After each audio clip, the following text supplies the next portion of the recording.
Welcome to the USDA NIFA Food Virology Collaborative, or as we like to call ourselves, NoroCORE. My name is Jaykus, and I am a professor in the Department of Food, Bioprocessing, and Nutrition Sciences at North Carolina State University. I am also the scientific director of NoroCORE. My area of expertise is food microbiology, more specifically food virology. You might ask, what is food virology? Well, let me provide you an introduction. As you may or may not know, the contamination of foods with dangerous microbiological agents is a significant cause of disease. In the U.S. alone, the CDC estimates that 31 major pathogens are responsible for 9.4 million cases of foodborne disease annually. You may have heard of some of these bacterial pathogens, for instance, E. coli 0157 in spinach or Listeria monocytogenes in cantaloupes. But did you know that the vast majority of foodborne illnesses are not caused by bacteria, but rather by viruses? The viruses most often associated with foodborne disease are the human noroviruses. You probably are familiar with the illness they cause, acute vomiting and diarrhea that lasts for a day or two. My mom used to call this the 24-hour bug or winter vomiting disease. Others know it as the cruise ship virus. Whatever you call it, it's miserable. And while the chances that you will be hospitalized or die from this illness are relatively low, the fact that noroviruses cause about 5.5 million foodborne illnesses annually adds up to lots of hospitalizations and deaths. And this is not to mention the fact that these viruses are also the leading cause of acute gastroenteritis worldwide, responsible for millions more illnesses around the globe. The problem is that studying noroviruses is complicated. They are easily spread by food, but also between people, by touching virus-contaminated objects, or by drinking or bathing in contaminated water.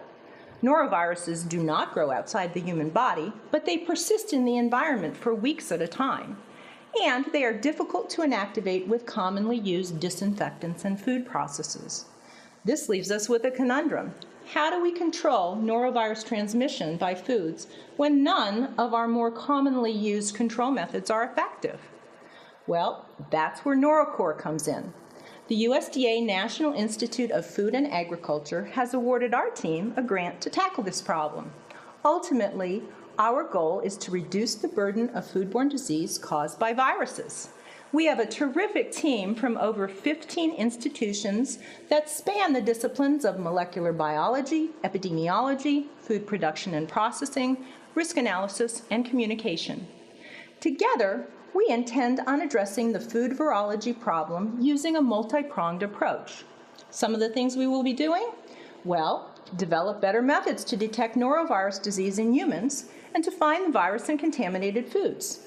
Increase our understanding of how these viruses are transmitted along the food chain. We intend on finding better hand and surface sanitizers and ways to prevent contamination or eliminate viruses if they are present in foods. We will work with our stakeholders to increase awareness, and we will train the next generation of food virologists. This brings me back to the significance of NoroCORE.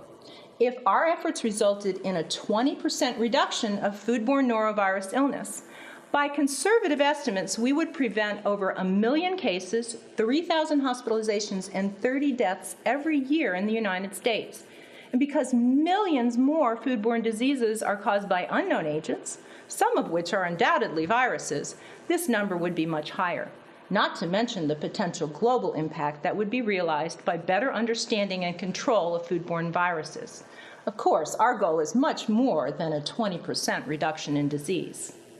So thanks for spending time with us. Please join our mission of making foods virus-free. We welcome your comments. Stay tuned as we share our findings with you.